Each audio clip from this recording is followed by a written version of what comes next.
지금 시간이 2020년 10월 18일. 10월 달도 좀 꽤 시간이 흘렀습니다. 오후 9시입니다.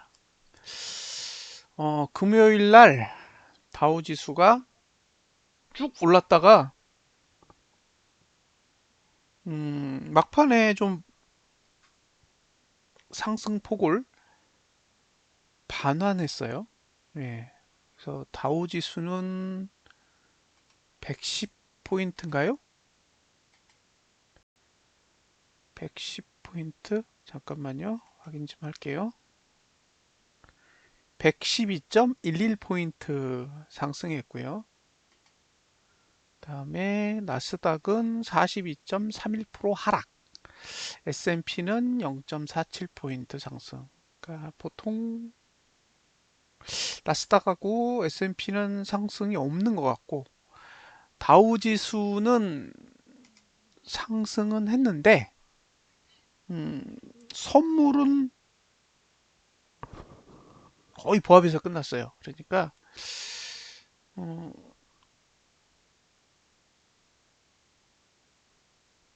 다우 선물, 그 다음에 나스닥, S&P만 보면 일단 금요일 마감은 그냥 보합 정도로 보는 게 일단 맞을 것 같고요. 그러면 영향력이 일단 전혀 없다는 전제하에 내일 아침에 일어났는데 어, 뭔가 특별한 일이 있어서 그게 악재로 작용하든 호재로 작용하든 다우 선물에 대해 영향을 미치면 지금 하는 분석이 큰 의미는 없을 것 같고요. 예, 지금 다우가 딱 끝난 상태로만 보면 한 보합 근처에서 강보합 상태든 약보합 상태든 어느 정도 그 금요일 종가에서 크게 벗어나지 않는 형태로 시작하지 않을까라는 생각을 좀 합니다. 일단 금요일 날 돈의 흐름을 보면 자, 먼저 돈 좀 볼까요? 돈의 흐름을 보면 예, 잠깐만요. 보면서 얘기하시죠. 음, 코스피는 개인이 4,892억, 예, 거의 5천억 가까이 매수를 했고요. 그다음에 외국인이 1,713억을 팔았고 기관이 2천억을 팔았는데 외국인이랑 기관이랑 합치면 대략 한 3,700억 정도 되거든요.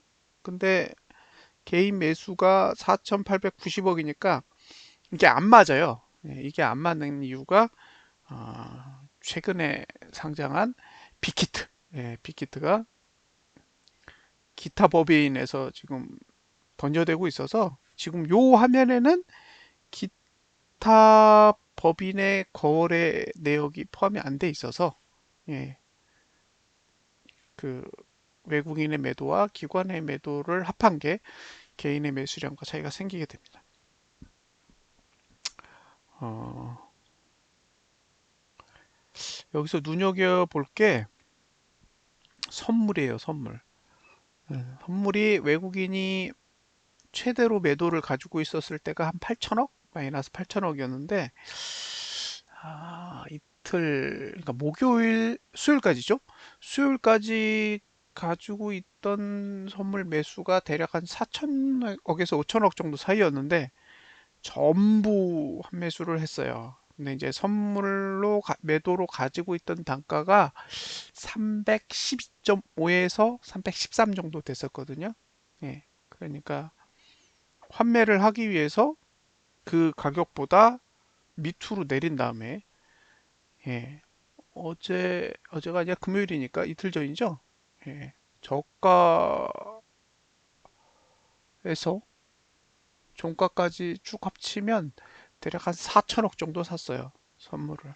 그래서 어제 다 환매수, 아니, 금요일 날 다 환매수해서 지금은 플러스 500억 정도 됩니다.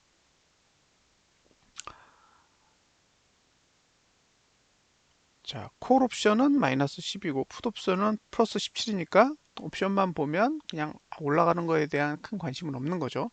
근데 금액이 크지 않기 때문에 이 정도 금액이면 뭐 큰 의미는 없는 상태고요.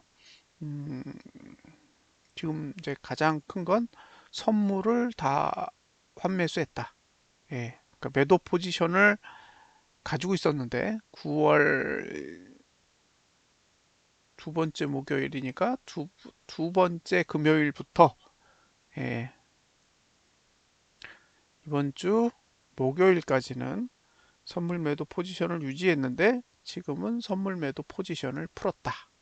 예, 그래서 오리무중으로 들어간다죠. 돈의 흐름을 보면 그렇습니다. 그리고 1조 얼마까지 샀었죠? 잠깐만요.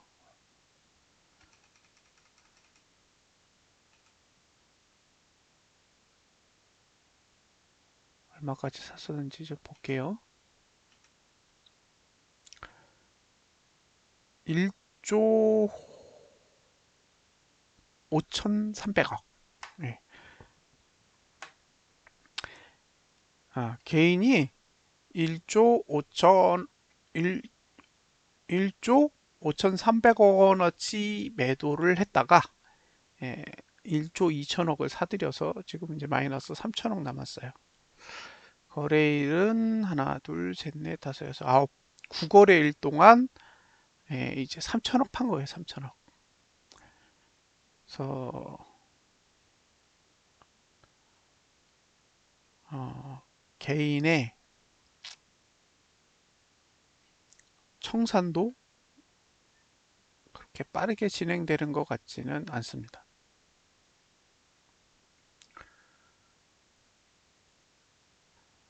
특이한 건 외국인이 이번 달에 1.1조 원 정도를 샀어요. 1.1조 원. 이번 달에만 1.1조 원. 그래서 좀 이 현물을 사는 거의 의미를 잘 모르겠더라고요. 기관은 사는 척 하다가 다 팔아서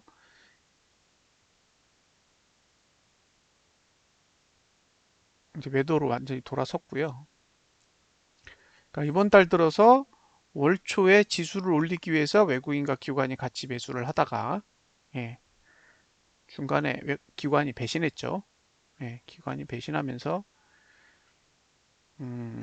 기관은 8천억 샀다가 5,600억 매도니까 거의 1.4조 원을 매도했어요. 예, 1.4조 원. 그러니까 개인이 매수한 만큼 기관이 팔았고 외국인은 가만히 있어요. 예, 지금은 계속 외국인이 가만히 있습니다.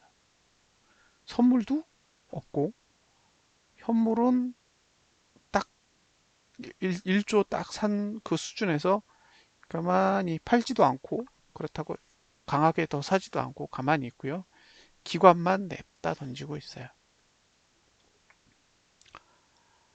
누적으로 개인이 매수한 건 45조 정도 돼요. 45조. 작은 돈이 아니죠. 제가 2003년도에서 2007년도까지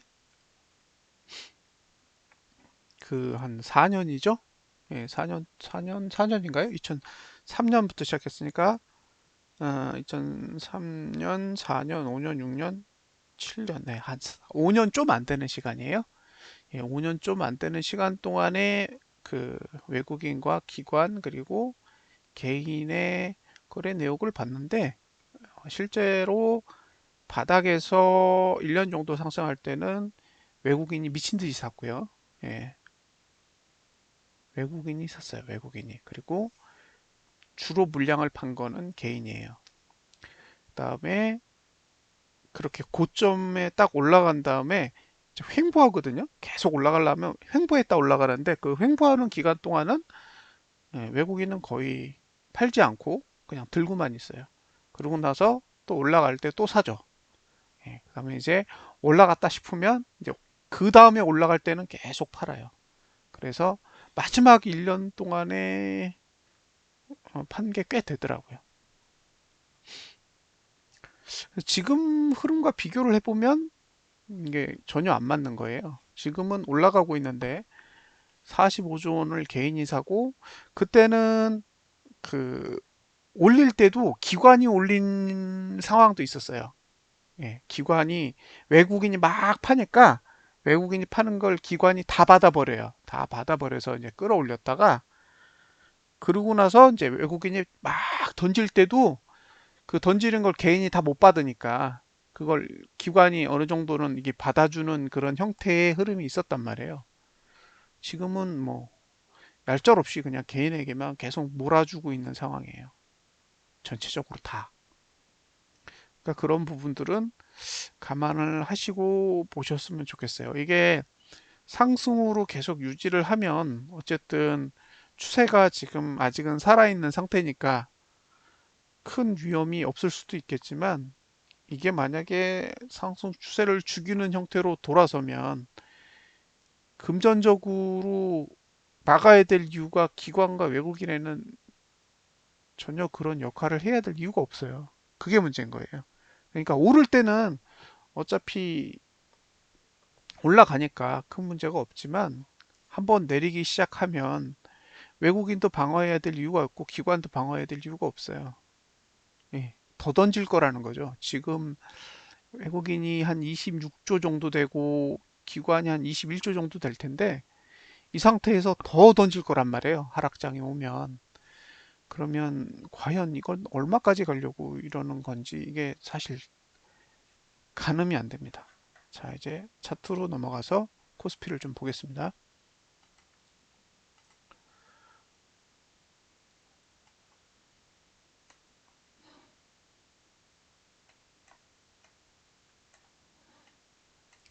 그, 그러니까 이 볼린저 밴드를 사용하는 논리는 어떻게 보면 일반적으로 사람들이 생각하는 논리하고는 약간 다른 측면이 있어요.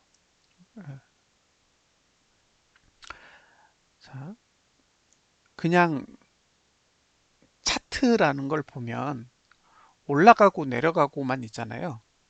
그죠? 차트라는 것만 보면 올라가거나 내려가거나 올라가거나 내려가거나 두 가지만 존재하는 거예요. 근데 상승을 할 때는 많이 올라갔다가 적게 내리고 많이 올라갔다가 적게 내리고 많이 올라갔다가 적게 내리고 이렇게 가는 거고요. 하락할 때는 많이 내렸다가 적게 올리고 많이 내렸다가 적게 올리고 이런 식으로 가는 거죠. 그 안에 상승과 하락이라는 게 계속 존재해요. 그런데 이제 볼린저 밴드라는 거를 이용해서 보면 어떤 게 존재하냐면 예, 그 지지라는 그 개념을 이용하느냐 이용하지 않느냐 저항이라는 개념을 이용하느냐 이용하지 않느냐라는 완전히 뚜렷한 그 기준이라는 게 존재해요. 그러니까 그냥 주가를 봤을 땐 방향 그러니까 디렉션에 관심을 두고 이게 위로 간다 그러면 밑으로 얼마가 떨어지든 상관없이 이제 매수할 수 있는 예, 그런 포지션을 취할 수가 있는데 볼린저 밴드는 그렇게 하지 않고 예, 올라갈 수 있는 한계치, 내려갈 수 있는 한계치를 계산해 놓고 그 한계치에 접근하면 반대로 포지션을 잡는 방식이거든요. 예를 들면 밑으로 내려가요. 그러면 우리 머릿속에는 아 이거 떨어진다라고 생각을 하잖아요. 이거 떨어져 떨어져 떨어져 이렇게 생각하는데 볼린저 밴드로는 아 이게 하단선까지 내려오고 내려오고 있어 내려오고 있어. 그러니까 매수하기에 더 좋아 좋아 이렇게 생각한단 말이에요. 반대로 막 올라가면 사람들은 와 올라간다 이렇게 생각하는데 예, 볼린저 밴드를 보면 상단선에 접근하기 때문에 이거는 매도할 만한 가치가 생기고 있어 이렇게 생각한다는 거예요. 그러니까 올라가고 있는 순간을 보는 게 아니라 얼마큼 올랐는지를 보는 거기 때문에 이게 보는 사람에 의해서 관점이 상당히 달라질 수 있다라는 거를 좀 감안하시고 보셨으면 좋겠어요. 예를 들면 올 초에 올랐어요. 그러면 이거 오르는 거 뻔히 알면서 왜 안 사지? 예. 그렇게 생각할 수도 있단 말이에요. 근데 뻔히 아는 게 아니에요. 몰라요. 아는 게 아닙니다. 단지 그 정도 오르면 이게 굉장히 부담스럽다라는 정도를 인지하는 거예요. 거기까지 올 줄 알고 있었다? 그런 건 절대 없는 거죠. 단지 거기까지 간 거예요. 거기까지 갔기 때문에 여기가 끝일 수도 있겠다 이런 생각을 하는 거지. 저기까지 갔다가 떨어질 거에 저기까지 갔다가 떨어질 거예요 라는 말을 할 수는 없다는 거예요. 예. 그러니까 이게 밑으로 내렸다가 올라가는 거면, 아, 이거 매수해서 따라가야겠다라는 생각을 할 수가 있는데, 내려가지 않고 그냥 위로만 갔기 때문에 따라갈 수 없는 거죠. 근데 이제 추세를 추종하시는 분들은 그런 것들을 다 따라갈 수 있어요. 근데 반대로 이제 여기서 이제 다루는 볼린저 밴드 방식을 이용하면 매수는 없고, 그냥 매도만 존재하게 되는 거죠. 그래서 월 초에 쭉쭉쭉쭉쭉 올라가니까, 지수가 올라가니까 종목들도 다 올라갈 거잖아요. 특히 이제 삼성전자 같은 경우가 가장 큰 영향을 받았는데, 예, 그럼 이제 타인의 입장에서 보면, 아, 나 같으면 지수가 올라갈 줄 알았다면 종목을 매수했겠어. 이런 생각을 하신단 말이에요. 근데 그런 게 아니라는 거예요. 그러니까 알고 있는 게 아니라 단지 그런 위치에서 대응을 하는 거에 지나지 않습니다. 자, 코스피 200은 320.10 여기가 저항이거든요. 320.10. 그래서 그냥 거기서 기다렸어요. 아무 생각 안 하고 그 자리에서 그냥 기다렸습니다. 아, 오면 여기까지 올 수 있겠다. 여기까지 오면 더 올라갈 수도 있겠지만 한번 매도해 볼 만하겠다. 그렇게 생각이 들어서 기다렸죠. 월 초에 인버스 2X를 4,000원 언더에서만 고려를 하겠다라고 말씀을 드렸고 4,000원이 왔는데 너무 상승 힘이 좋아서 매수하고 싶은 생각이 싹 사라졌어요. 그리고 음, 3,910원? 네, 그 정도 딱 왔을 때는 아, 이게 여기가 잘하면 끝일 수도 있겠구나. 여기서 중요한 거는 잘하면이죠. 여기가 끝이다가 아니라 잘하면 끝일 수도 있겠다라는 생각이 들어서 이제 이번 달에 사야 될 인버스 2X 물량을 매수했습니다. 그래서 전 지금 단가가 4,970 얼마까지 지금 낮아진 상태죠. 제가 처음 샀을 때가 8,800원이었으니까요. 8,800원에서 지금은 5,000원 이하로 단가를 낮춰놓은 상태입니다. 대신 그 처음에 살 때는 위험 부담이 있었다고 생각해서 많이 못 샀지만 지금은 어쨌든 고점 부근이라고 생각이 돼서 계속 매집을 하고 있습니다. 어, 앞으로 10일이 남았어요. 10일을 5로 나누면 이제 2주가 남은 거죠. 예. 지금 월봉은 윗꼬리가 꽤 길어요. 꽤 긴 편입니다. 그리고 지금 만들어진 상단선으로부터는 다 내려와 있어요. 아직 하단선은 안 찍었습니다. 그래서 하단선을 찍을 거냐가 일단 관건이고요. 음, 하단선을 안 찍으면 또 매수도 못 하겠죠. 근데 하단선을 안 찍고 또 올라가면 욕먹기 딱 좋아요. 지금 골치가 아픈 건 그런 거예요. 차라리 하단선을 찍고 올라가면 어쨌든 매수에 대한 이야기를 꺼내라도 볼 텐데 하단선 안 찍고 상단선만 들고 올라가면 일단 아무 얘기도 못 하는 거죠. 예. 지난달 지난달에도 아마 종목에 대해서 제가 별도로 막 분석하지 않았고요. 이번 달이 시작했을 때도 사실 검색된 종목에 대해서 분석을 하지 않은 이유는 하단선을 눌러줘야, 그리고 가격적으로 뭔가 메리트가 있어야 종목이라는 것도 분석을 해서 올려놓으면 이 지수가 상승할 때 따라 올라가면서 여러분들이 수익을 취할 수가 있는데 일단 지수가 엉망진창이에요. 지금 상황은. 그러니까 이게 딱 오른다라는 구조를 가지고 있는 게 아니라 약간 혼란스러운 상황에 있기 때문에 지수가 망가지면 종목은 올라가고 싶어도 못 올라간다는 거죠. 그래서 코스닥도 그렇고 코스피도 그렇고 아 여기서 종목에 대해서 이야기를 꺼내면 거래하는 사람들한테 피해가 클 수도 있겠다라는 생각이 들어서 일단 예, 종목에 대한 분석은 일절 언급을 하지 않고 있습니다. 지금은 상단선만 썼어요. 저기 9일 동안 앞으로 10일이 남았는데 만약에 여기서 5일을 내린다. 그러면 남은 5일 동안 상승하기 쉽지 않을 거예요. 그러니까 여기서 내린다 그러면 제가 보기에는 거의 끝이지 않을까 싶고요. 만약에 여기서 올라가면 더 올라갈 수 있어요. 여기서부터 또 올라가기 시작하면 더 올라갈 수 있는데 그러면 또 골치가 아파질 것 같아요. 왜냐하면 계산해야 될 게 굉장히 많거든요. 어쨌든 이제 매도해야 될 이유는 사라졌고요. 예, 지금 가격에서 매도해야 될 이유가 없는 거예요. 월봉으로 보면 매도 가치가 전혀 없고 또 매수 가치도 전혀 없어요. 그러니까 이걸 보면 이게 매수를 하기도 그렇고 매도를 하기도 그런 거예요. 지금 딱 한 번 거래했잖아요. 9일 동안에 딱 한 번 거래했는데 그때가 320.9 정도 되니까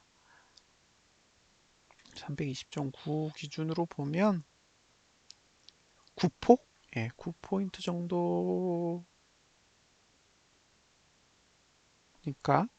3%, 한 6% 정도? 예, 그러니까 만약에 고퍼스 인퍼스텍스를 샀다면 한 6% 정도 수익이 나는 그 정도 수준이에요. 근데 저 같은 경우에는 뭐 워낙 물려있기 때문에 사실 팔 수는 없죠.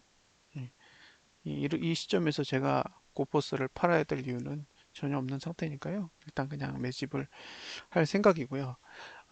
지금 이번 달의 올봉은 사실 아무런 의미가 없어요. 예, 이번 달의 올봉은 의미가 없고 정작 중요한 봉은 이번 달이 아니라 다음 달입니다. 이 두 가지 의미가 있는데 그 두 가지 의미에 대해서 설명을 좀 하고 넘어가겠습니다.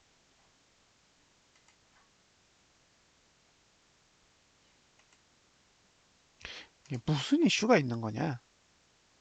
자, 첫 번째, 어, 지금 계속 1구간을 지나오고 있는 거예요. 1구간. 예, 제가 사람들한테 들은 내용 중에 어떤 게 문제가 되냐면 이런 거예요. 야, 계속 상승하고 있잖아. 라는 이야기를 한단 말이에요.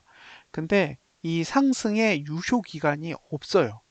그러니까 어떤 봉이 상승을 하게 되면 그 상승으로 인해서 생기는 유효 기간 같은 게 만들어지거든요. 예를 들면 3개 아니면 4개. 그러면 3개면 3개월이고 4개면 4개월이고 이렇게 시간이 만들어지게 되는데 지금은 그런 시간이 절대 만들어지지 않는 구조 안에서 상승을 하는 거기 때문에 한 달 한 달 고가를 넘어야지만 상승이라고 인정할 수가 있는 거예요. 그러니까 이번 달에 양봉이 나도 그 다음 달에 하락하면 끝.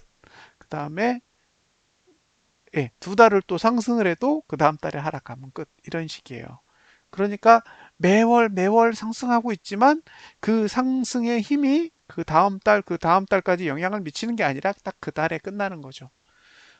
그러니까 다시 시작하면 상승과 하락이 다시 존재하고 또 그 봉이 끝나면 상승과 하락이 계속 따로 다시 존재하는 거기 때문에 이번 상승으로 이제 몇 개월 동안은 아무 문제 없겠어요 라는 얘기를 할 수가 없다는 얘기예요. 그런데 결과적으로는 계속 오르죠. 그러니까 보시는 사람 입장에서는 야 이건 상승장이고 상승으로 봤어야 되지 맞는 거다 라고 이야기를 하실 수 있어요. 근데 결과적으로 올랐기 때문에 그분들이 이야기하는 걸 틀렸다라고는 할 수는 없지만 어쨌든 구조적으로 그렇다는 거죠. 지금 3개월 동안 그냥 횡보만 하고 있어요. 고점에서. 그죠? 아무 일도 없어요. 사람들이 이거 상승장이야 라고 이제 이야기를 해도 큰 의미가 없는 게 횡보하고 있어요. 상승하고 있는 게 아니라 하락도 안 하고 상승도 안 하고 그냥 횡보만 하고 있습니다. 음. 그리고 이번 달을 제외하고 이번 달이 10월이니까 8월, 9월 2달 동안 개인이 사들인 게 11조였나요? 10조였나? 11조였나? 그렇게 됩니다. 꽤 많이 샀어요. 이 위치에서. 그러니까 코스피 지수로 2300에서 2400 사이. 그 사이에서 사들인 돈이 10조 원이 넘는다는 얘기예요. 그런데 이번 달에 외국인이 사들인 거는 1조 원밖에 안 돼요.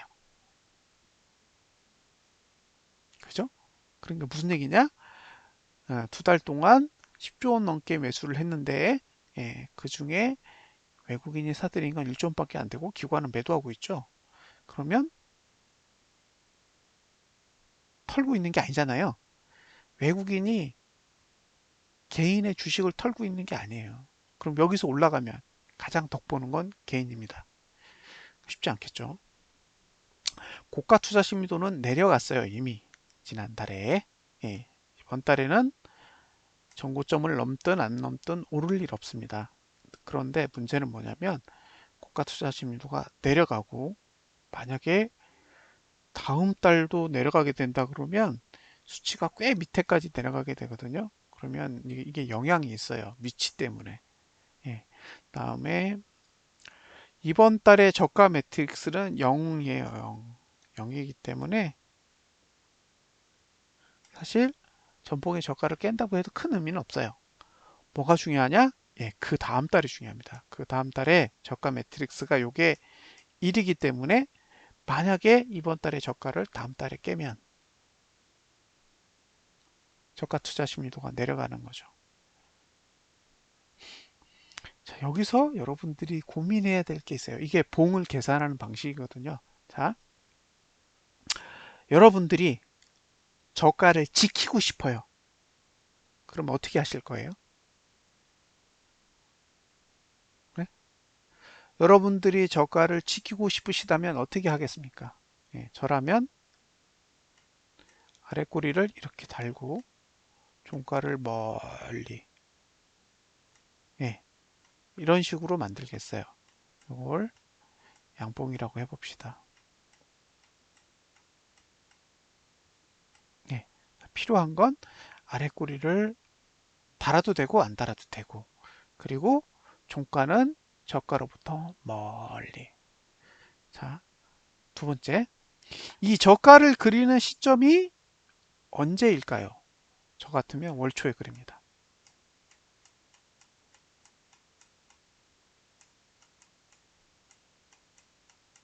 자, 월초에 그리는 이유는 두 가지 의미가 있어요. 첫 번째는 월봉상 월초에 그려놓고 그냥 멀리 가버리면 끝이에요. 그리고 가버린 다음에 그냥 가만히 있으면 돼요. 그 자리에.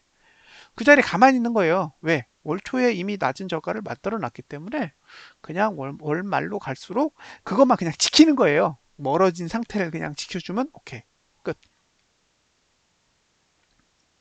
두 번째 이유는 뭐냐면 월 초에 저가를 만들었다라는 거는 주봉이 계속 상승하고 있다는 얘기예요. 주봉이, 그죠?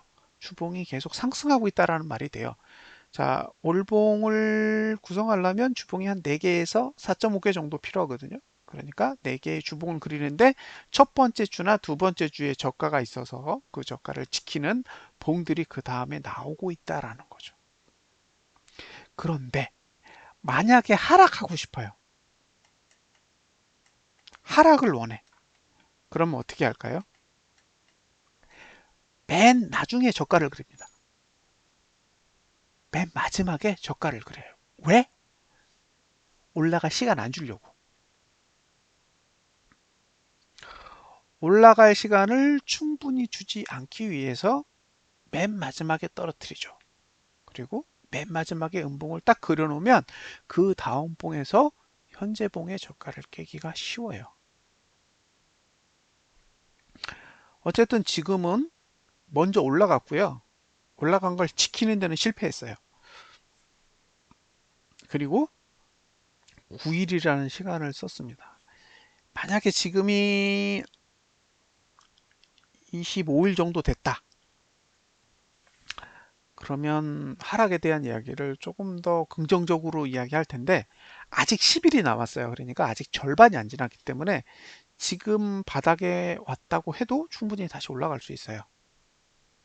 예. 그러니까 지금은 애매모호한 상태죠. 단, 가능성은 양쪽이 다 있는 거죠. 예.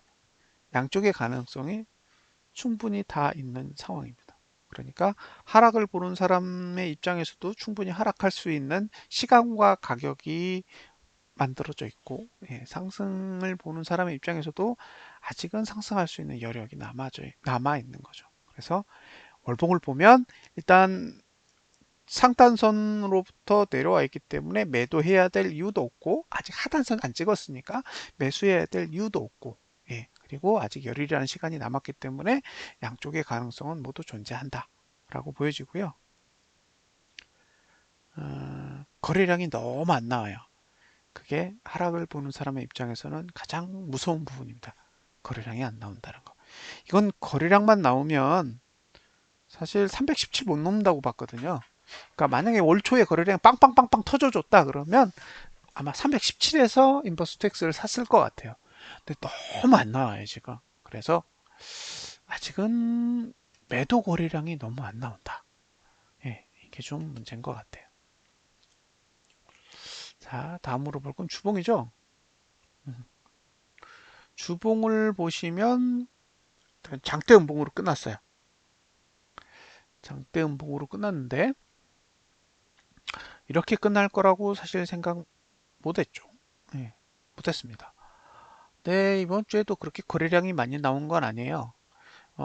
이번 주에 거래량이 많이 나온 건 지난주가 4거래일이고 이번 주가 5거래일이기 때문이지. 예, 지난주에 일평균 거래량 대비 이번 주에 일평균 거래량이 증가했기 때문은 아닌 것으로 보입니다. 일단 거래량이 늘었으니까 예, 매도에 유리한 거죠. 그래서 지금의 주봉만을 보면 예, 고가 넘고 저가 넘어서 봉 자체는 상승봉이지만 장대 음봉에 거래량이 늘었기 때문에 나머지는 하락에 유리한 상태로 만들어져 있습니다. 자, 미래로 가보겠습니다. 예, 이건 내리기 좋은 봉이에요. 이것은 내리기가 좋은 봉입니다. 자, 이걸 설명해 드릴게요. 주봉이 어떤 상태인지 한번 보죠. 자, 고가로 보면 이 고가가 꼭지예요. 1번. 예, 여기입니다. 여기. 예. 그리고 여기가 2번인데 여기가 높이가 여기 있어요. 그죠? 근데 다음 주 되면 3번인데 그죠? 여기 3번인데 최저치로 떨어져요. 그러니까 고가상으로 최저치로 떨어진다는 거기 때문에 2번보다 낮은 고가가 나와야 돼요. 이 말은 뭘 의미하느냐? 다음 주에 이번 주 고가를 못 넘으면 2번 아래로 내려가야 된다는 거죠. 2번. 그죠? 그래서 이번 주에도 2번 아래로 일단은 지수가 내려왔었어요. 예. 그런데 2번 아래로 내려가려고 하다 보니 이번 주에 저가를 깰 수도 있어요. 그럼 이번 주에 저가를 깨면 어떻게 되느냐? 저가 투자 심리가 내려가면서 최저치가 되거든요. 그러면 여기가 무너져요. 여기. 이거를 A라고 하면 A가 무너지는데 이 A는 지난달에 저가한 거죠. 그래서 만약에 다음 주에 이번 주에 저가를 깨면 지난달의 저가까지 내려갈 수 있는 구조가 만들어지는 거예요. 그래서 이번 주 저가 깨면 매수하지 마세요. 네, 그게 1차고요. 만약에 나는 상승에 배팅하고 싶어. 그러면 이번 주 저가가 손절선이에요. 이번 주 저가가 손절선으로 보시고 대응하시면 됩니다. 이번 주 저가만 손절 안 하면 이번 주 고가 넘길 거예요. 예, 그렇게 보시면 됩니다. 중요한 건 이번 주 저가를 붕괴하면 그 다음에 상승이 오든 하락이 오든 상관없이 매수는 안 하는 게 일단 상책입니다. 확률상 예, 하락이 훨씬 더 무거워지게 돼요. 그리고 거래량을 볼 때 이번 주에 5일 동안의 거래량이 그렇게 많이 나온 게 아니기 때문에 다음 주도 5거래일이거든요. 그럼 거래량까지 늘게 되면 일단 조금씩 위험 수위로 다가가는 것이기 때문에 조심스럽게 접근하셔야 돼요. 자, 매수자는 이번 주 저가가 무너지면 안 됩니다. 그러니까 다우에서 악재가 딱 뜨면 이건 진짜 좋은 매수 기회다 이렇게 생각하고 매수하시면 안 된다는 얘기예요. 지금은 악재 뜨면 안 돼요. 지금은 악재 뜨면 월봉이 무너질 가능성이 높고요.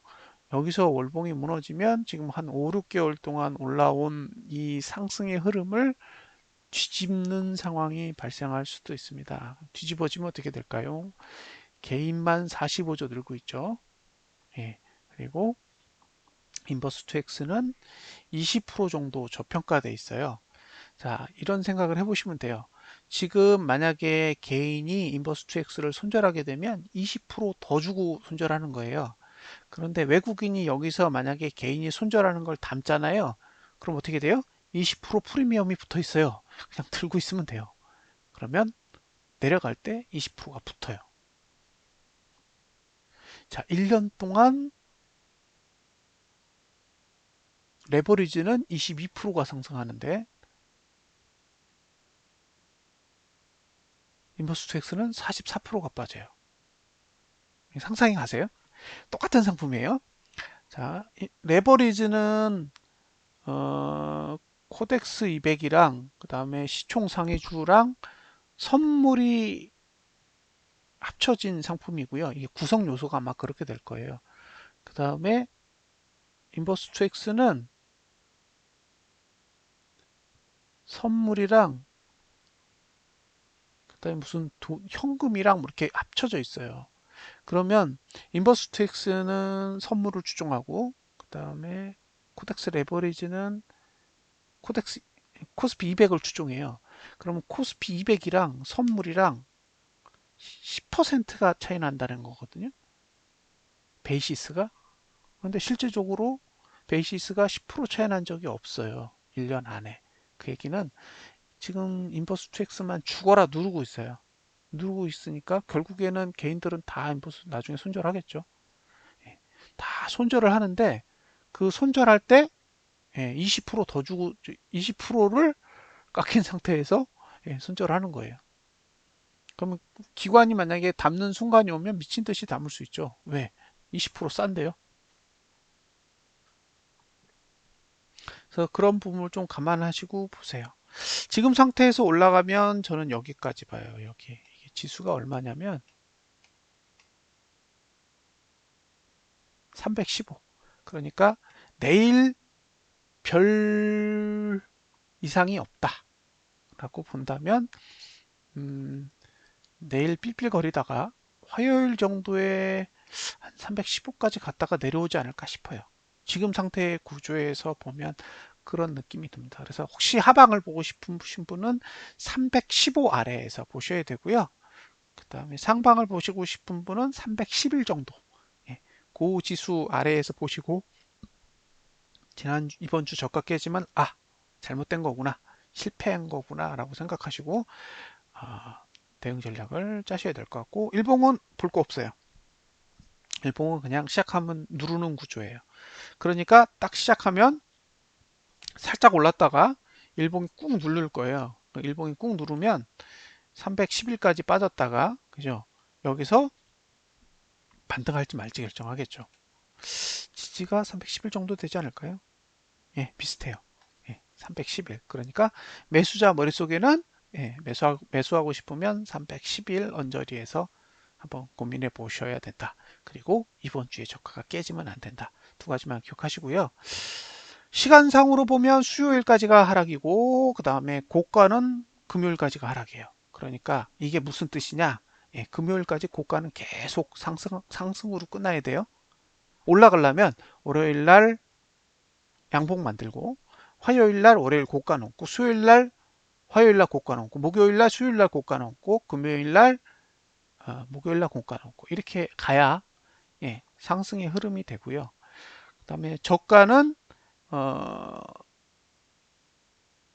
내일 금요일 저가 지켜야 되고 그다음에 화요일 날 수요일 날도 전날 저가를 계속 지키면서 가야 됩니다.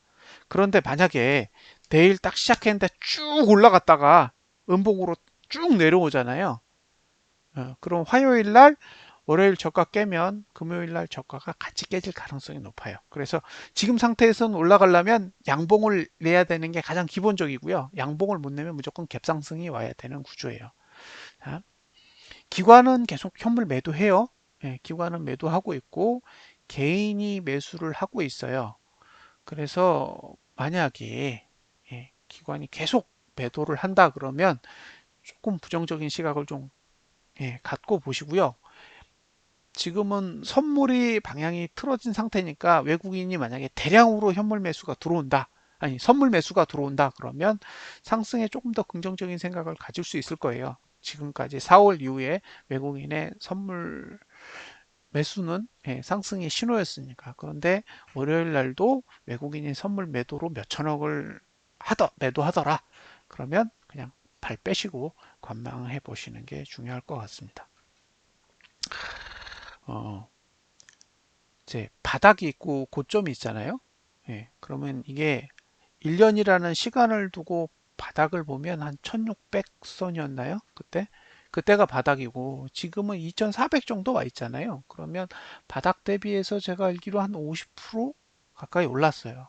50% 정도 올랐다라는 건 상당히 많이 오른 거란 말이에요. 그러면 이제 연간 단위로 거래를 하시는 거는 거의 불가능한 시점에 와 있다라고 보여지고요. 그러면 이제 연간 단위로 안 되면 월 단위로 보셔야 되잖아요. 그러면 이게 월봉으로 봤을 때 지금이 바닥인지 아니면 지금이 고점인지 그런 부분들을 한 번씩 점검을 해보실 필요는 있을 것 같아요. 제가 왜 이런 얘기를 하냐면 4월 달에도 매수해, 5월 달에도 매수해, 6월 달에도 매수해, 7월 달에도 매수해, 8월 달에도 매수해, 9월 달에도 매수해, 10월 달에도 매수해 이런 분들이 있어요. 매월 매수한단 말이에요. 그러면 매월 바닥일까요? 주가는 오르고 내리고를 반복합니다. 예. 그러면 4월, 5월에 매수하신 분들은 큰 수익을 냈겠지만 9월, 10월에 매수하신 분들이 큰 수익을 내기는 쉽지 않을 거잖아요. 지금 결과만 봤을 때는. 그러니까 이게 매 순간 기회가 온다라는 생각을 조금은 버리셨으면 하는 생각이 좀 들긴 들더라고요. 그러니까 이게 장투하실 건지 아니면 치고 빠질 건지 이런 것들은 명확하게 결정을 해야 되고요. 물론 종목별로 바닥이 달라요. 종목별로 바닥이 다른데 지수가 올랐을 때에 내리기 시작하면 바닥인 종목도 내리고 고점인 종목도 내린다는 거죠. 그래서 그런 부분들을 좀 감안하시고 전략을 세우셨으면 어떨까 싶습니다. 카페 게시판에도 글을 쓰고 있지만 아직은 상승할 수도 있고 하락할 수도 있어요. 뭐 솔직하게 이야기를 해야 되지 않을까요? 지금은 완전히 하락하려고 방향을 잡았어. 라는 이야기를 아직은 꺼내기가 힘들어요. 물론 돈은 만족스럽습니다. 지금의 자금의 규모로 봤을 땐 이거는 뭐 하락하기에 굉장히 적합한 수준의 물량을 확보했다라고 생각을 하지만 아직은 차트상으로 완전히 에, 상승을 장악한 하락 형태의 봉이 아직 나오지 않았기 때문에 지금은 하락할 여지는 있으나 반드시 하락할 만큼의 완전히 좋은 자리를 차지하고 있는 상태는 아니라고 보여집니다. 그래서 음, 고민이 되는 거죠. 그렇다고 이 가격에 매수하시는 것도 굉장히 신중하셔야 돼요. 저는 계속 인버스2X를 살 겁니다. 그런데 이번 달까지 매수를 끝으로 일단 관망을 할 거예요. 관망을 하고 확실히 내려간다고 생각이 되면 이제 인버스2X는 안 사고 선물 매도를 하거나 아니면 풋을 사보려고 합니다. 제가 사야 될 만큼의 물량은 인버스2X 기준으로는 어느 정도는 산 것 같아요. 그래서 지금 제가 보유하고 있는 건 4,900주인가요? 하여튼 그 정도 4,800주인가 4,900주인가 들고 있고요. 4,000 몇 주였지? 잠깐만요.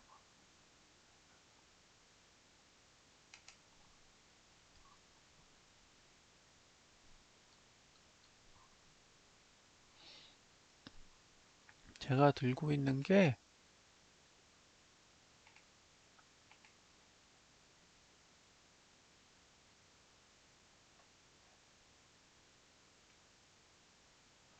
어,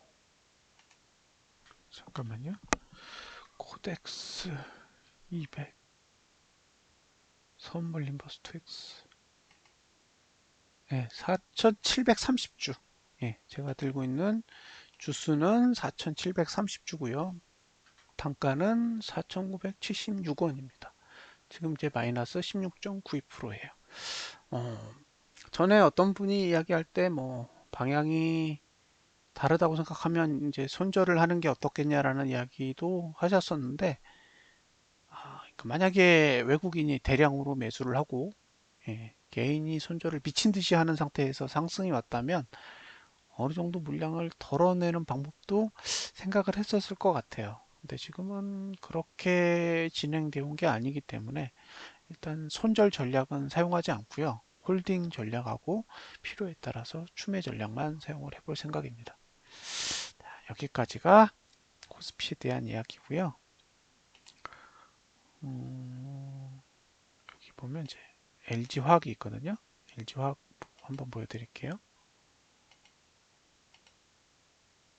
자, LG화학도 보면 전봉이 음봉이에요. 여기 이제 음봉이 떴는데 이런 음봉이 뜨면 이게 상단선이 내려오기 때문에 좀 취약해져요. 그래서 지금 LG화학도 이제 긴가민가 한 상태고, LG화학보다 차트가 더 안 좋은 건 네이버예요. 네이버는 아예 이렇게 상승 추세가 죽었습니다. 이런 종목은 사면 안 돼요. 근데 이 종목과 유사한 종목이 카카오 똑같이 생겼죠. 그 다음에 삼성 SDI는 네, 이 종목도 비슷해요. 그래서 그 뭐 언택트 뭐 얘기하면서 지금 오르기 시작한 카카오, 네이버, 삼성 SDI 이 세 종목은 상승 추세가 어느 정도는 망가져 있고요. 그나마 상승 추세가 남아 있는 게 네, LG화학 정도예요. 그래서 이런 종목들을 공격적으로 매수하시는 건 좀 조심스럽게 접근을 하시고요. 이 종목들이 내리는 거에 대해서 사람들이 인지할 수 없도록 삼성전자를 올리면서 어떻게 보면 트릭을 쓰는 거죠. 그러니까 삼성전자가 안 떨어지기 때문에 이렇게 이제 내 종목이 떨어지는 거에 대해서 사람들이 인지를 못하게 돼요. 왜냐면 지수가 그렇게 빠지지 않기 때문에. 그런 효과들이 있다라는 건 감안을 하시고 보세요. 차트는 세 종목은 망가졌습니다. 그래서 이게 오르든 말든 상관없이 이제 위험한 종목이기 때문에 일단 신중하게 접근을 하셨으면 좋겠어요. 자, 이제 비트코인을 봐야죠. 비트코인은 이 매매 방법은 딱 한 가지만 말씀드렸잖아요. 예, 저가만 안 깨지면 산다예요. 그 얘기는 저가가 깨지면 손절해야 될 수도 있다예요. 그러면 매수가하고 그 올봉의 지난달 저가하고 가까워야지만 좋겠죠. 근데 지금은 꽤 많이 올라왔어요. 그러면 지금 매수하시는 게 나쁘다라는 게 아니라 지금 매수하시면 손절폭이 엄청 커요. 그래서 만약에 매수하실 거면 그 손절폭을 감안하시고 접근을 하셔야 됩니다. 그런 상태예요. 그다음에 주봉으로 넘어가면 주봉은 상단선이 없어요. 그 얘기는 위로 들었을 때 막는 힘이 없다는 거죠. 그 암호화폐에서 특히 잘 나오는 형식의 움직임이 상단선이 없으면 막 미친 듯이 올라가요. 지금도 상단선이 없으니까 그냥 치고 달리기 형식이기 때문에 홀딩하기에는 나쁘지 않은 구조인데 매수가는 1270만 원대 그쪽에 있기 때문에 이게 애매해요. 근데 이제 이거를 지켜준다 그러면 이제 다음 주에 가면 1300만 원대, 1300 한 5만 원 정도? 그 정도의 이제 매수가가 생기거든요. 단 이번 주 저가가 무너지면 안 돼요. 그러니까 만약에 이번 주 저가가 무너지면 지난달 저가가 손절선이 되는 거예요. 그래서 매수 전략을 짜겠다. 그러면 다음 주에 이번 주 저가가 깨지지 않는 조건 하에서 매수할 수 있고, 깨지면 손절을 하던가 1. 손절하기 싫으면 지난달 저가가 깨지지 않는 조건 하에서 홀딩을 하는 거죠. 그러니까 손절선이 이번 주 저가에서 지난달 저가로 바뀌게 됩니다. 그렇게 감안하시고 거래하시면 될 것 같아요. 예, 일봉은 뭐 의미가 없습니다. 자, 이더리움도 한번 볼까요? 이더리움. 이더리움 같은 경우에는 아예 매수가를 찍었죠. 네, 여기 매수가 있는데 매수가 딱 찍었어요. 똑같은 구조예요. 전봉 저가를 붕괴하지 않는 조건 하에서 매수. 근데 얘는 매수가가 찍혀져 있는 거죠. 주봉으로 넘어가 보시면 주봉은 위에 상단선이 있습니다. 네. 자, 비트코인과 다른 점이죠. 비트코인은 주봉에 상단선이 없었는데 반대로 이더리움은 상단선이 있어요. 그러니까 이 자리 43만 1,000원 위로는 매수하면 안 되는 거죠. 예, 그러니까 주봉은 매도가를 제공하고 월봉은 매수가를 제공해서 주봉, 월봉과 주봉 사이에서 지금 움직이고 있는 거예요. 이더리움은 이미 최저가 모드에 들어가 있는 상태이기 때문에 이번 주 저가가 다음 주에 무너지면 안 돼요. 그래서 혹시 매수하고 싶으시면 이번 주 저가가 손절선. 만약에 이번 주 저가가 붕괴됐는데도 손절하기 싫다. 그러면 지난달 저가가 손절선이 됩니다. 감안하세요. 자, 마지막으로 리플. 자, 리플은 여기가 매수가예요. 266원 정도. 예. 그 근처에 최대로 가까워질 때 매수할 수 있죠. 그렇게 하기 싫으시면 똑같아요. 지난달 저가에다가 손절선 걸고 아무 데서나 매수하시면 됩니다. 예. 주봉은 최저가 모드에 들어가 있어요. 그래서 주봉은 매수 가치가 없습니다. 그러면 월봉의 매수 전략만 사용할 수 있으세요. 예. 일봉은 볼 게 없고요. 자, 암호화폐는 그렇게 보시면 될 것 같습니다. 나머지는 예, 차트를 통해서 한번 확인을 해 보시고요. 다우 지수의 그 금요일 날 마감은 애매모호함의 극치예요. 아무런 힌트가 없습니다. 혹시 뉴스가 틀 수도 있어요. 지금 상태면 방향성이 거의 없기 때문에 다우 지수도 스스로 어떻게 방향성을 만들어낼 그런 모양새가 내일 오전 중에 살짝 나오지 않을까라는 생각을 좀 하고는 있어요. 그게 상방인지 하방인지는 지켜봐야 될 것 같고요. 자, 유럽은 확진자가 계속 늘어요. 예, 영국, 프랑스, 스페인, 이탈리아 다 늘고 있습니다. 러시아도 심한 것 같고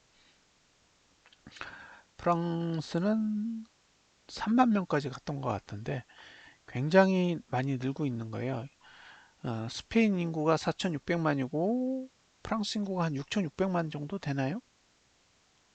우리나라 인구보다 많을 텐데 우리나라 인구에서 한 3만 명 나온다고 생각해 보세요. 예. 이게 상상할 수도 없는 수치인 거예요. 3만 명이라는 그 숫자 자체가 그냥 우리가 볼 때는 3만 명 이렇게 생각할 수 있는데 3만 명이 그 무증상 감염자가 굉장히 많이 있겠지만 어쨌든 3만 명이라는 그 사람들이 확진자로 밝혀지게 되면 병원에 가셔야 되는 분들도 굉장히 많을 거고요. 그 중에 음압병동 들어가서 치료받아야 되시는 분들도 많을 거잖아요. 수용이 될까요? 병원에 3만 명을 수용할 수 있는 병상이 있을까 싶은 거죠. 그 중국에서 초기에 코로나 터졌을 때 병원을 지었잖아요. 병상이 너무 부족해서. 근데 제가 알기로 그때 하루에 3만 명 나왔던 것 같지 않거든요. 물론 통계를 조작했을 수도 있겠지만 굉장히 심각한 상태로 보여요. 그게 병의 문제가 아니라 병상의 문제이기 때문에 그렇고 병상 확보가 안 되지 않을까요? 3만 명, 2만 명, 2만 명 이렇게 하면 한 일주일 지나면 10만 명 넘게 나올 거잖아요. 그 병상이 어디 있어요? 그 사람들이 입원을 해야 되는 병상이 어디 있냐는 거죠. 그리고 병상만 있어야 되는 게 아니라 치료도 해야 되고 약도 있어야 되고 그다음에 입원하시는 분들도 돈이 있어야 돼요. 근데 그런 여러 가지 문제들이 계속 복합적으로 계속 발생할 거란 말이에요. 근데 그게 한 나라가 아니라 영국, 독일, 프랑스, 이태리, 스페인, 그리고 헝가리 뭐 이런 나라들까지도 예,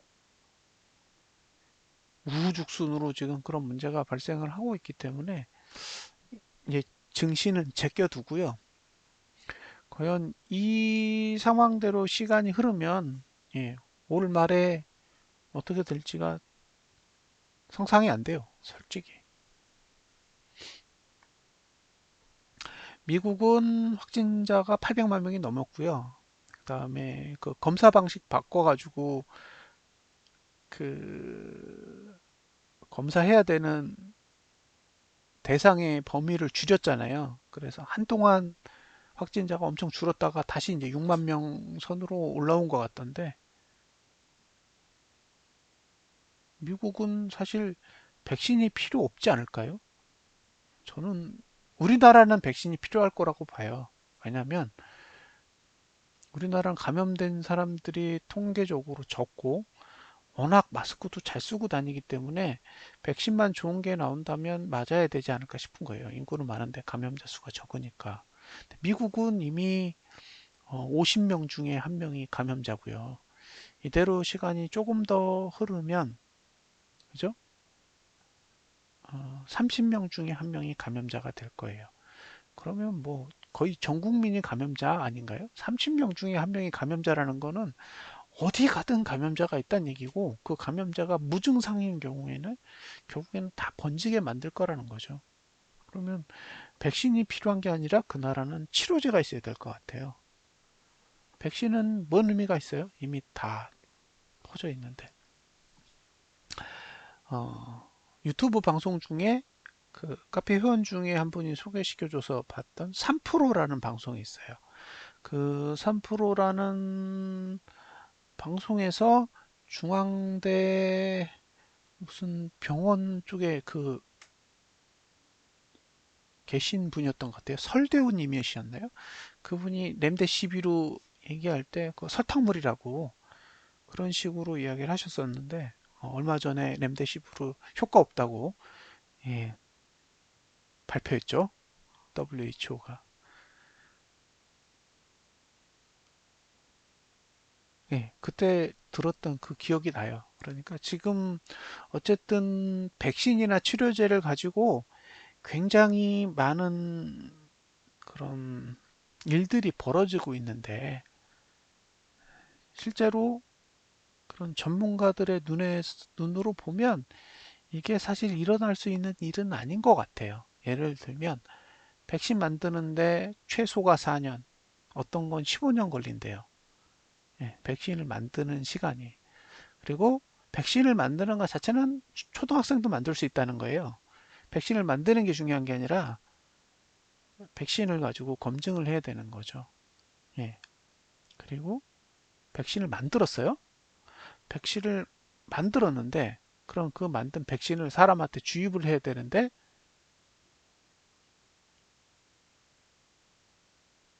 주입을 했단 말이에요.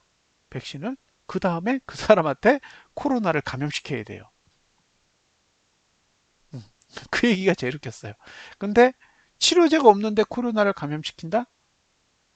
그러면 안 되잖아요. 치료제가 있어야 코로나를 감염시키는데 치료제가 없기 때문에 코로나를 감염시킬 수도 없고 코로나를 감염시킨다는 것 자체가 윤리적으로도 맞지 않기 때문에 결국에는 사람들한테 백신을 주고 그죠? 가짜 백신하고 진짜 백신을 맞게 한 다음에 일상생활을 하게 만들어야 되잖아요. 예. 그럼 그 일상생활을 하시는 분들이 당연히 방역을 하고 살아야겠죠. 예? 나는 코로나 걸릴래 하고 살 수는 없는 거잖아요. 치료제가 없기 때문에. 그러니까 사실 절대적으로 보면 꽤 오랜 시간이 걸리는 게 정상인 것 같아요. 그런데 지금은 백신이 나온다고 또 화이자가 긴급 승인 요청을 했다고 나왔잖아요. 예, 아마 승인을 한다고 해도 그게 정치적인 판단이라고 생각이 들고요. 렘데시비로 긴급 승인했듯이 전혀 효과도 없는 약을 정치적인 목적으로 승인을 하는 거죠.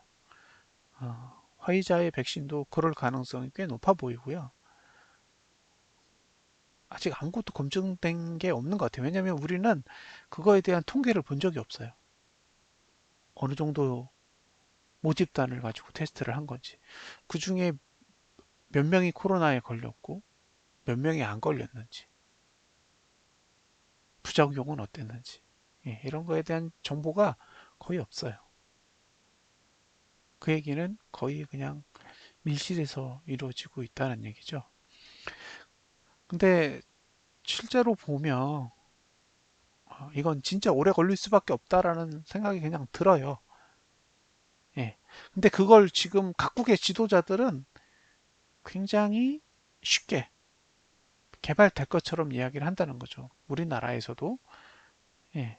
그런 얘기를 너무너무 쉽게 이야기를 해요. 치료제가 나올 거다, 백신이 나올 거다 이런 얘기를 하고 있지만 그런 게 뒤돌아서 생각해 보면 그냥 주가 조작인 거예요. 왜? 나온 다음에 나왔다라고 공시하는 게 가장 깔끔한 거지. 아직 명확하게 준비도 되지 않고 검증도 되지 않았는데 영향력을 가진 사람이 너무 쉽게 말을 해버리면 사람들이 움직인다는 거죠. 그 대표적인 예가 빅히트 아니겠어요? 예? 정치인들이 나와서 군대 면제 시켜줘야 된다고 떠들고 청와대에 가서 뭔가 행사도 하고 그런 것들이 사람들에겐 굉장한 영향력을 줬다고 봐요. 그리고 이제 빌보드에서 순위에도 올라 있고.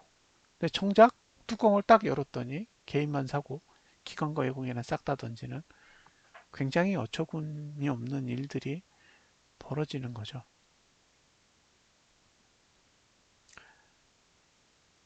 환불 이야기까지 나오는 걸 보고 야 이게 많이 오긴 많이 왔나 보다라는 생각이 들어요. 예, 초보자들이 이 시장에 그 정도까지 들어와 있다면 이제 들어올 분들은 다 들어온 게 아닌가 싶은 생각도 듭니다. 그래서 조금 더 조심해야 될 것 같고요. 매수 전략에 대해서는 분명히 설명을 드렸습니다. 왜냐하면 저는 하방을 보고 있지만 아직 시장이 상방이 끝난 건 아니기 때문에 제 뷰를 여러분들이 믿고 그대로 하시라고 말씀드리기에는 아직은 조금 부담이 있는 상태고요. 그리고 여러분들이 상방의 뷰를 가지고 있을 땐 여러분들의 뷰가 더 오를 수도 있잖아요. 다만 그 상방 뷰를 유지하기 위한 조건을 알려드리는 게 합당하다고 생각을 했고요. 어, 결과에 따라 여러분들의 생각을 바꾸지 마세요. 예를 들면 여러분들이 매수를 했는데 어느 가격이 붕괴됐을 때 나는 손절을 할 거다라고 전략을 짰으면 손절하고 끝인 거예요. 근데 손절을 했는데 쭉 올라가요. 그러면 마음을 바꿔요. 생각도 바꾸고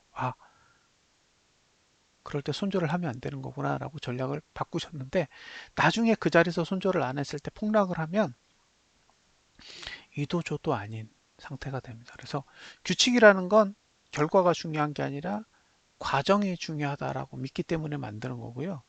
예, 확신이 있기 때문에 그런 행위를 하는 게 아니라 방어를 하기 위해서 하는 겁니다. 그 방어가 성공할 수도 있고 실패할 수도 있는 거죠. 근데 실패했다고 해서 그 방어의 방법을 버리면 아무것도 할 수 없어요. 세상에서 가장 뛰어난 투자자는 초보 투자자입니다. 그분들은 항상 결과만 보고 이야기해요. 오르면 올랐어. 내리면 내렸어. 딱 결과만 보고 상대방이 쉽게 쉽게 얘기합니다. 그리고 마치 본인들이 다 알고 있었던 것처럼 이야기를 해요. 근데 우리가 다루는 건 결과가 아니에요. 과정이지. 예. 결정된 미래를 다루는 게 아니고 살아 움직이는 미래를 다루는 거기 때문에 항상 생각하고 판단하고 대응해야 됩니다. 그래서 무엇인가를 확정적으로 판단할 수 있는 방법은 없다는 것을 감안을 하시고 좀 능동적으로 대응하실 수 있는 생각을 좀 키우셨으면 좋겠습니다. 자, 지금 시간은 10시 4분이고요. 오늘 방송 들어주셔서 감사합니다. 다음 주에 뵙도록 하겠습니다.